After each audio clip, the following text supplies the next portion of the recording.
मंडळी नमस्कार, आपल्या सर्वांचं मनापासून स्वागत आहे माझ्या प्रियंका शिंदे साडी या यूट्यूब चॅनलवर। तर इथे मी हे सांगत आहे की ही माझी एंगेजमेंटची साडी आहे। 2022 मध्ये मी साडी घेतली होती जेव्हा आमची एंगेजमेंट होती आणि ही साडी आज मी गुढीपाडव्यानिमित्त वेअर करणार आहे। यासोबत काही हे गळ्यातलं बांगड्या वगैरे। आणि रोज तुम्ही माझे कुकिंगचे क्लीनिंगचे व्हिडिओज बघतच असता, तर आज थोडासा माझा वेगळा व्हिडिओ जसा की मेकअप करून मी साडी घालणार आहे, तर त्याचा व्हिडिओ तुम्ही आज पूर्ण बघा। आणि असा मला काय प्रोफेशनल मेकअप वगैरे अजिबात जमत नाही। नॉर्मली मी बीबी क्रीम वापरत असते फाउंडेशन ऐवजी, आणि अगोदर बीबी क्रीम लावण्या अगोदर मी सनस्क्रीन आणि मॉइश्चरायझर लावून घेतले। माझी स्किन ऑलरेडी ड्राय आहे, तर मी एकदम ऑइलीवाला मॉइश्चरायझर वापरते आणि त्यावरून मी ही पॉन्ड्सची बीबी क्रीम घेतली आणि तीच आता मी ब्लेंडरनी ब्लेंड करते। आणि हा ब्लेंडर पण मला काय व्यवस्थित यूज नाही करता येत। आणि मेन म्हणजे माझ्या गालावरती एका ठिकाणी असा एक डाग पडलाय, तिथे मिरचीचा तुकडा उडला होता जेव्हा मी साबुदाण्याची खिचडी बनवत होती, तर तो डाग असाच राहिला गेला नाही अजून।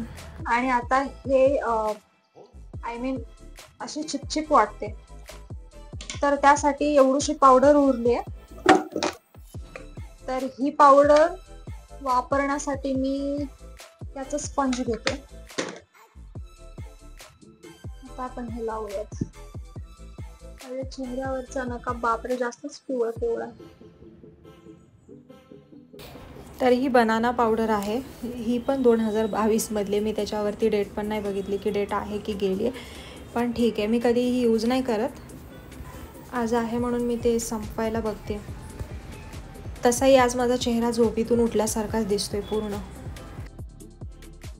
जस्ट मी आता बेस कंप्लीट केलाय आणि आता माझा सर्वात आवडता पार्ट म्हणजे हे माझे नसलेले आयब्रो हायलाइट करायचे।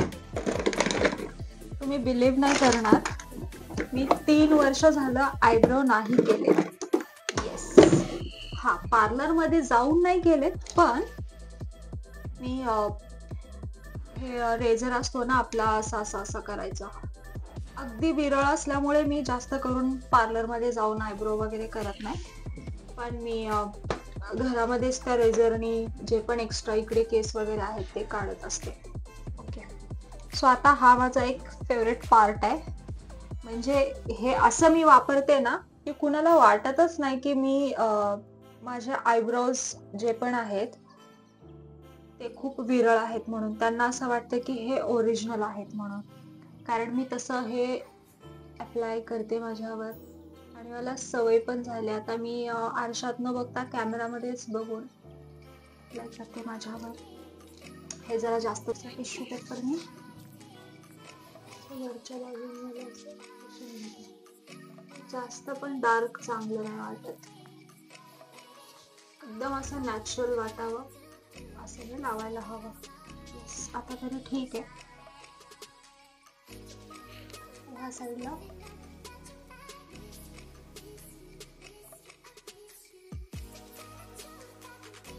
जास्त डार्क झालं माझं, असं नाही होत रोज। आज व्हिडिओ काढायचं म्हटलं की असं का झालं हे? हा ना, हा तर हे ठीक आहे, ह्या साईडला मस्त आलंय। आता मी इकडचं कमी करते पुसून।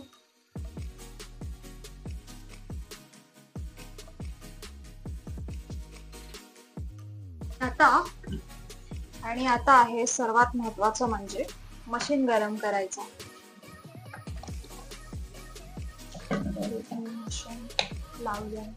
आयशॅडो वगैरे काय वापरायला येत नाही, तरी हे आयशॅडोचं एक पॅलेट आहे रिव्हॉल्यूशनचं। बघू, एकदा मी ट्राय करते यातला कुठला आयशॅडो लावते। साडी पिंक कलरची म्हणजे पिंक वाला लावते, हा वाला। तर मी असं हे असा बोट खाते।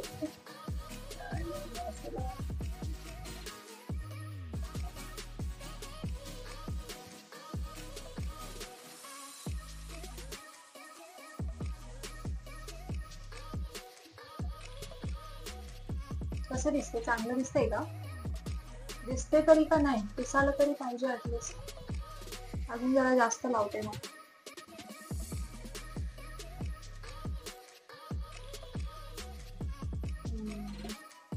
थोडस दिसतंय आता.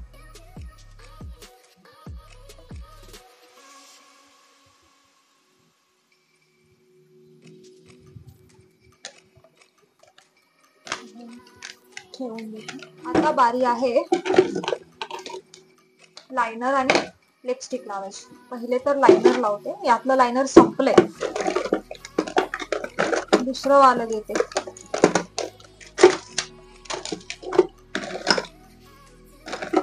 अरे सापडत का नाही, एक पण वस्तू नाही सापडत.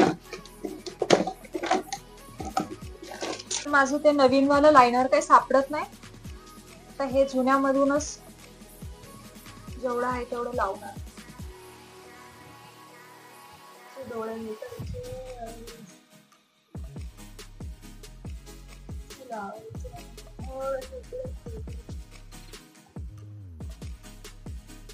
साईडचं जास्त जाड झालं असं.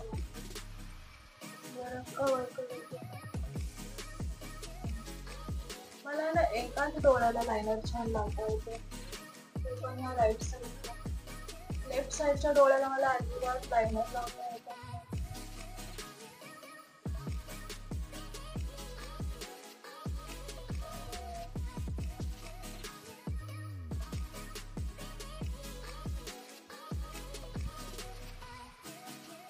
Not bad.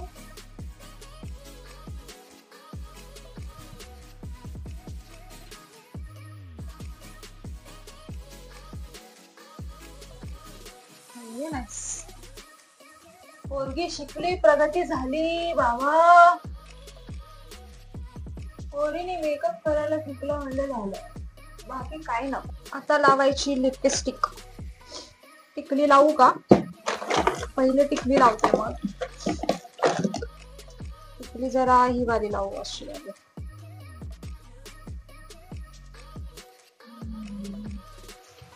लिपस्टिक लास्ट ला लावते. आता सुरुवातीला मी केसांचा अवतार नीट करते. तर केस खूप जास्त फ्रीजी झालेत माझे. जसं की मी बोलली तुम्हाला सुरुवातीलाच की मी 3 दिवस केसांना कंगवा नाही लावला. केस खूप जास्त फ्रीजी झालेत. तर आता सुरुवातीला मी माझ्या या हेअर स्ट्रेटनरने स्ट्रेट करून घेते. तर आता मशीन छान गरम झाली, त्यानंतर मी इथे करायला घेते हेअर स्ट्रेटनिंग. आणि महत्त्वाचं म्हणजे इथे मी हे बडबड करत होती की मला बऱ्याच जणांनी कॉमेंट केली होती इन्स्टावरती की हेअर स्ट्रेटनिंगची मशीन कुठून घेतली आहे, प्लीज लिंक शेअर कर म्हणून. तर मी ही 4.5 वर्षापूर्वी घेतली आहे फ्लिपकार्टवरून. आणि लिंक मला त्यावेळेस शेअर नव्हती करायला जमत, पण आता मी डिस्क्रिप्शनमध्ये ठेवते लिंक. तर ज्यांना कोणाला हवे असेल तर तुम्ही बाय करू शकता. चांगली आहे मशीन. आणि अजून एक म्हणजे बीइंग अ विमन किंवा गर्ल म्हणा, म्हणजे मुलगी असून मी कधी चेहऱ्यावरती फेशियल किंवा ब्लिचिंग नाही केलं, अजूनपर्यंत नाही केलं. आणि महत्त्वाचं म्हणजे माझ्या लग्नामध्ये पण खूप फोर्स केल्यानंतर माझ्या दीदीकडून मी फेशियल करून घेतलं होतं. म्हणजे असं नाही की मला करायची गरज नाही, माझी स्किन खूप जास्त सेन्सिटिव्ह आहे. काही जरी अप्लाय केलं ना चेहऱ्यावरती तर एकदम त्याचा दुर्दैवी परिणाम होतो असं म्हणता येईल. हेअर स्ट्रेटनिंग करून आता हेअरस्टाईल करू कशी, मी तेच विचार करते. असं का हेअरस्टाईल करून घेते. तर अशी हेअरस्टाईल करेल मी. अर्धे केस वर आणि असे अर्धे केस खाली. आपल्या महाराष्ट्रामध्ये ही हेअरस्टाईल एकदम फेमस आहे, जास्त करून डोंबिवली साईडला. मी जेव्हा ठाण्याच्या ट्रेनमध्ये डोंबिवलीचे पब्लिक बघायचे ना, तर सर्वांची अशीच हेअरस्टाईल असायची. तर मी पण त्यांची शिकली म्हणा. तर माझे असे केस हेअरस्टाईल झाली आहे कंप्लीट.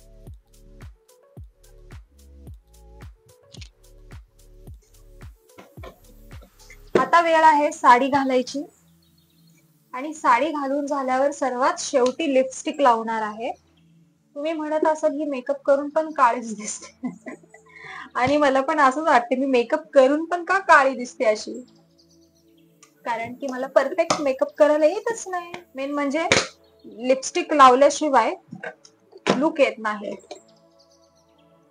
तर चला मग पटापट साडी घालते मी, पण मला साडी घालता येत नाही.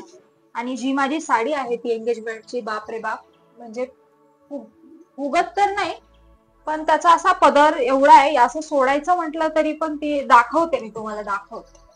तर हीच माझी एंगेजमेंटची साडी आहे.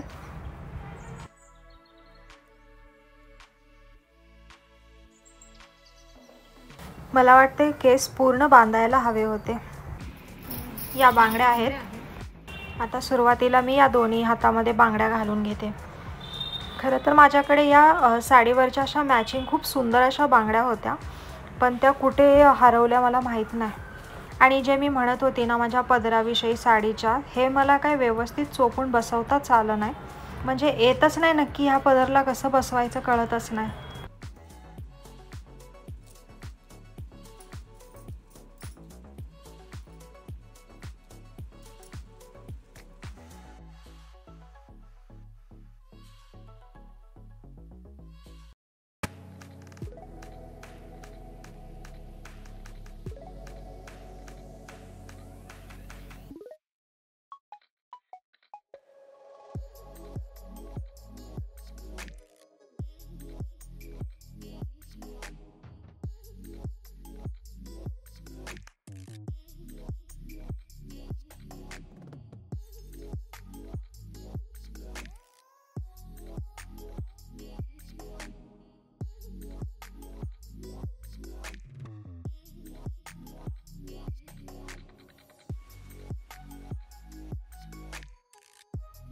आता कानातलं काहीतरी जुगाड करायचं म्हणून हे वालं घातलंय मी. चला आता मग मी लावणार लिपस्टिक. आता रोजच्या वापरामध्ये एवढी डार्क कधी लिपस्टिक लावत नाही, पण आज मी थोडी डार्क लावते. एकतर मेकअपच माझा उठून दिसत नाही, कसा बसा केलाय, म्हणून म्हणलं जरा डार्क लिपस्टिक लावूयात.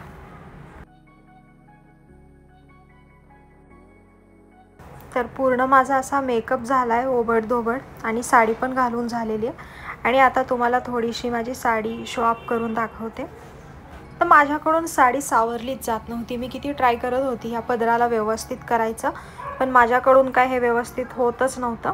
पण ठीक आहे, पण माझी साडी खूप चांगली आहे एंगेजमेंटची. मला माझी साडी ही खूप आवडते, एकदम भारी आहे आणि चमकते पण. तर नेहमीच तुम्ही माझ्या बाकीच्या व्हिडिओजमध्ये वगैरे जेवण बनवताना, भांडी घासताना, घर आवरताना, असं सर्व कामं करत असताना बघितलात. तर आज थोडे असे माझे नखरे पण बघा प्लीज. आणि मला माहिती आहे खूप असा काही चांगला मेकअप वगैरे नाही केलेला आहे मी, पण ठीक आहे, मी ट्राय केलं असं थोडं. इथे जे आता नवीन ChatGPTचं ॲनिमेशनमध्ये आलं आहे ना, तर त्यामध्ये पण मी काही फोटो काढले, ते पण बघा. आणि तुम्हाला माझा हा व्हिडिओ कसा वाटला मला एक लाईक आणि कॉमेंट करून सांगायला विसरू नका. आणि सर्वांना गुढीपाडव्याच्या खूप साऱ्या शुभेच्छा.